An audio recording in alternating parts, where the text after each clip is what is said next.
Rule changes, the one thing that NASCAR loves more than left turns themselves. If I had a cookie for every mid-season rule change made over the last 20 years, I'm fairly certain I would no longer be of this earth. So hey, it's John from the Daily Downforce, and today I want to look over the best and worst rule changes made in NASCAR over the last 20 years. So, fair warning, potentially spicy opinions incoming. Let's start off on the right foot though. In the best category, I think we have to appreciate what double file restarts have done for the sport. Yeah, they can get a little messy at times, like Bristol dirt or virtually any road course with a sharp 90-degree corner at the end of the first straightaway, but minor gripes aside, double file restarts have played a tremendous role in making restarts more exciting and providing even more passing opportunities. Double file restarts were originally introduced as part of the All-Star race, or shootout style as old Larry Mack liked to refer to them, and after 2009 gave us one of the most exciting All-Star races in recent memory. Wait, what do you mean that was 14 years ago? Have all the other All-Star races really been that bad?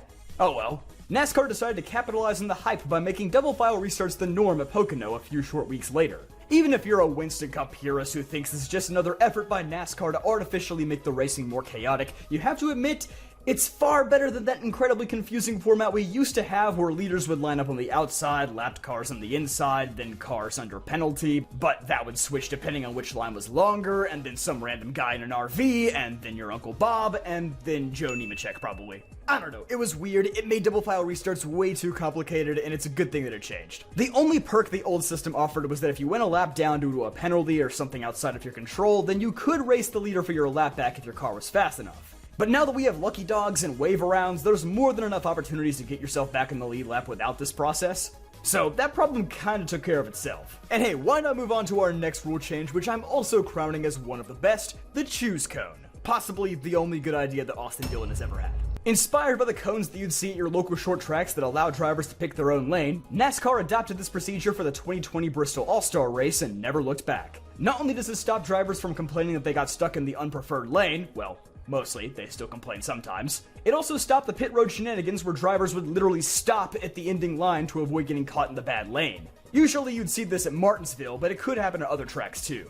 This took care of arguably the biggest flaw in double file restarts, so it's definitely worthy of praise. Okay, we've been way too happy to start this video off. We need to get angry again! One of the most frustrating rule changes ever made has to be the overtime line, which was made as an immediate reaction to the chaotic ending of the 2015 Talladega race, where Kevin Harvick blatantly wrecked the whole field twice under caution. With the rule of only one attempt at overtime, this grayed the line between what was and what wasn't considered an actual attempt at a restart, since the caution could come back out before the cars reached the start-finish line. So instead of doing the most logical thing, which is either unlimited green-white checkers like they're doing now, or the 3 attempts rule from the early 2010s, NASCAR decided to make nobody happy with the new overtime line rule, where the cars had to reach a line usually placed about halfway down the backstretch for the restart to count as an actual attempt. Which, as you can imagine, just led to even more races being mired in controversy or finishing prematurely. Sometimes the officials wouldn't even know whether to throw the white or throw the yellow. Sometimes the caution would come out after the actual crash had happened, so the field would have already reached the line. It was just a mess that made nobody happy. Starting in 2017, NASCAR would ditch the overtime line and revert to the old rule where if the leader made it back to the white flag, then the race was over. Which I think most fans can agree is just the better way to handle it. Flipping back to a good change for a minute though, let's discuss wet weather tires. And I'm sure we probably just lost every Kevin Harvick fan in attendance, but allow me to elaborate. Does NASCAR need to be racing in massive downpours like at COTA a couple years ago? No, certainly not. But this does let us get to the action a lot faster in the event that weather strikes at a road course or a flat track. Not only just that, but I think many would agree that the wet weather tires put on a much better show at the Chicago street course and the North Wilkesboro heat races than the normal Goodyear tires would have. A very common complaint with the next-gen car is the absurd amount of grip in the wider tires. So the tread pattern of the wet weather tires actually makes handling more of a concern for the drivers. I don't know if we'll ever get to the point where we can see these things ran at places like Charlotte or Daytona, but I think what we've got now is pretty solid. And with the ridiculous amount of races impacted by weather this past season, anything that gets the cars out on the track faster is a W in my book.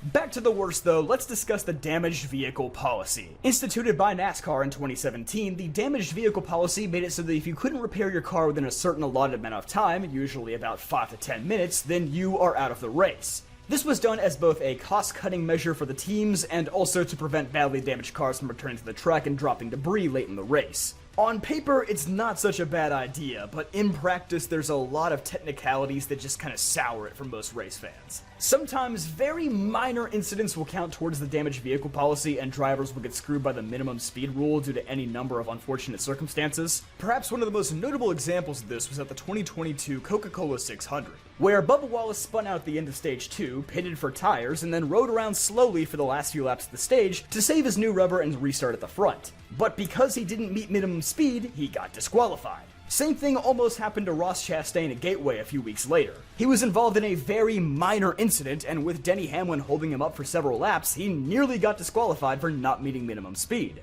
As funny as it was, it does feel like common sense sometimes goes out the window under this policy, as you can look at cars that clearly have no damage, but they'll suffer major penalties anyway. Moving on to our next topic, I know this car was highly controversial when it was first revealed and contributed to a lot less competitive racing than we were used to at the time, but I think we need to give a nod to the car of tomorrow for its many safety improvements. This was the first generation of race car to have 0 fatalities, and many of the safety improvements made during this era have carried onto future generation race cars as well. Say what you will about the racing product or how ugly the car looks, but it did what it was designed to do, and that's save lives. If we really want to talk about bad racing products, let's discuss the changes made to the next-gen short track package. Although NASCAR has tried to change many aspects of the next-gen's aerodynamics to improve the short track package, it's proved mostly fruitless so far. The fact of the matter is that the next-gen car is simply too good for short track racing, which, yes, is a bad thing.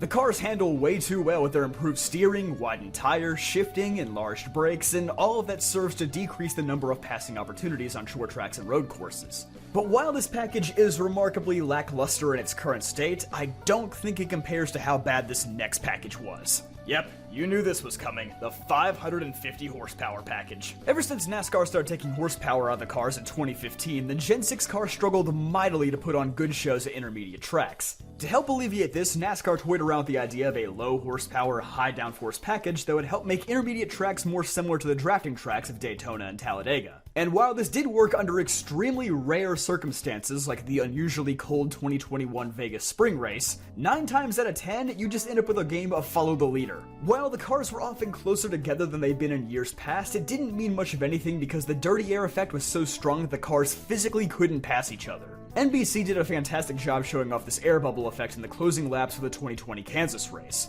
where Joey Logano's significantly slower car was able to fend off Kevin Harvick for the last stint of the race just by doing a little air blocking. Thankfully, this is one package we don't have to worry about anymore with the next-gen car, so at the very least we can confidently say that intermediate racing has improved a lot.